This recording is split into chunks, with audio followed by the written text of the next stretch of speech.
এই প্রদর্শনীর একটা উদ্দেশ্য নিয়ে কয়েকটা লাইন লেখা আছে আমার পার্সপেক্টিভ থেকে। সেটা মানে আমি ভেবেছি সেটা হলো যে অঞ্জন তো জন্মদিন করা পছন্দ করত। যখন আমার লাস্ট এই 27 তারিখ গত বছর আমরা ব্যাঙ্গালোরে ছিলাম, তখন ট্রান্সপ্লান্ট নিয়ে আমরা খুব টেনশন, অঞ্জনেরও শরীর ভালো না। তখন অঞ্জনের জন্য আমি জাস্ট কয়েকটা ড্রাই কেক নিয়ে আসছিলাম। তো ওইখানে আসলে ওইভাবে পাচ্ছিলামও না। তো অঞ্জন বলছিল যে এত বাজে জন্মদিন আমার আগে কখনো হয় নাই। তো আমি বলছিলাম যে পরের বার নিশ্চয়ই খুব ভালোভাবে হবে, তুমি তো তখন সুস্থ থাকবে, আমরা দেশে থাকবো। তো ওই দিকটাই যখন আমি ভাবি, তখন আমি গত মাস দুয়েক ধরে ভাবছিলাম এর মধ্যে বিপ্লব সরকার যে ফিল্ম বানায়, যে আসলে ভিডিওর কাজটা করেছে, ওর সাথে কথা বললাম। তারপর ওয়াকিল অঞ্জনের অনেক দিনের বন্ধু, এই কলাকেন্দ্রের যে চালাচ্ছে আর্টিস্ট ওয়াকিল।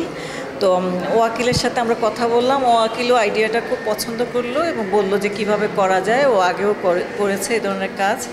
তো সেভাবে আমরা আসলে অঞ্জনের ক্রিয়েটিভ কাজ, আবার অঞ্জনের পার্সোনাল লাইফ, বন্ধুদের সাথে আড্ডা, অঞ্জন তো আড্ডা পছন্দ করতো। তারপরে অঞ্জন ক্লাস নিতে খুব পছন্দ করতো, ক্লাসের স্টুডেন্টরাও খুব প্রিয় ছিল এবং স্টুডেন্টদেরও খুব প্রিয় ছিল। তারপরে আমার যেটা এডিশন এখানে মানে ওই প্ল্যানিংয়ের মধ্যে আমি যেটা জোর করে প্রায় করেছি, সেটা হলো যে ওর লাস্ট মানে বিশেষ করে 2024 সালটা খুব ইম্পর্ট্যান্ট।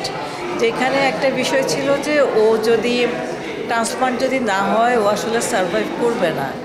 তো ওই রকম একটা পরিস্থিতি, একটা মানুষ কিভাবে থাকে এবং কীভাবে, এগুলা ও ইন্ডিয়াতে থাকার সময়টায় একা একা বেশিরভাগ সময় কাটাতে হয়েছে, এত সামাজিক ছিল। তো ওর ফেসবুক স্ট্যাটাসে ও এক্সপ্রেস করতো। তারপরে ওই জিনিসটা আমার মনে হয়েছে ওই অংশটা থাকা দরকার।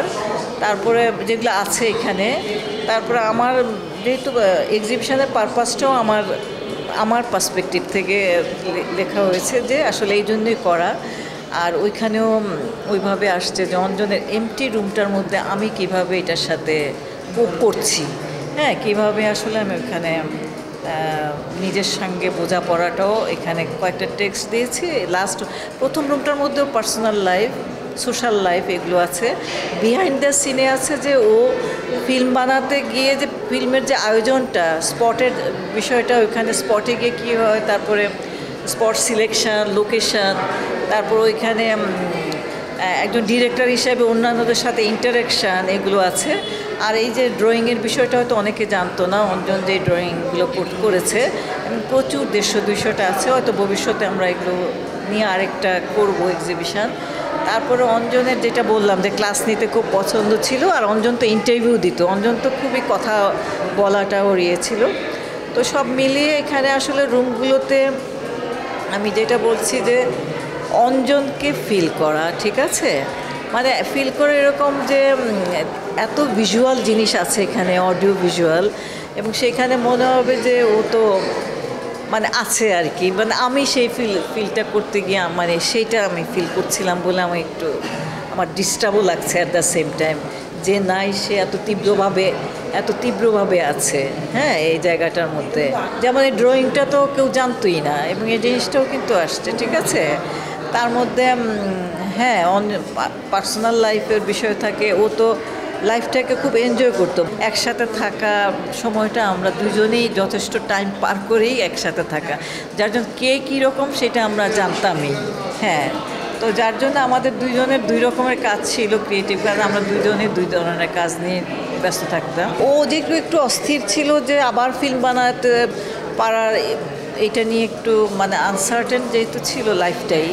তো এইগুলো একটা বিষয়, আবার ক্লাস নেওয়া হচ্ছে না, হ্যাঁ, আবার কবে ও আবার আবার জিজ্ঞেস করতো যে ট্রান্সপ্লান্ট হলে কি পরে ফিল্ম বানানো হতে পারবে, কারণ ফিল্ম তো একটা অনেক পরিশ্রমের কাজ, হ্যাঁ, কারণ এটা তো টেবিলে বসে লেখালেখির মতো না।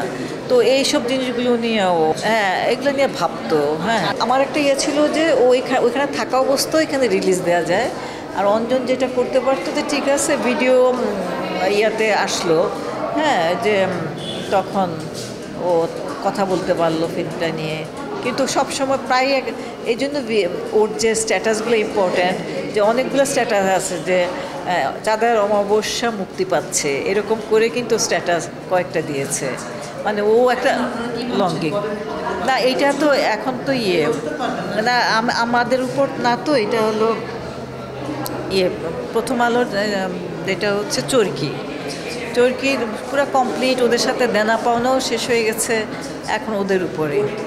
হ্যাঁ, ওদের উপর ওরাই প্রিমিয়ার করবে, ওরা যেহেতু ডিস্ট্রিবিউশনটা করে নিয়েছে। তো অঞ্জন আসলে হলো যে সৌন্দর্যকে বেশি, অ্যাস্থেটিক্সকে বেশি প্রাধান্য দিয়েছে। সেইটা ওর একদম ফিল, ঘরের মধ্যে ডেকোরেশন, রান্না, ওর ড্রয়িং, সব কাজের মধ্যে একটা এটা রিফ্লেকশন আছে। ওর গেট আপ, ওর ড্রেস, ওর সাজগোজ, ওর ট্যাটু করা, সব কিছু মিলিয়ে কিন্তু ও একটা কমপ্লিট।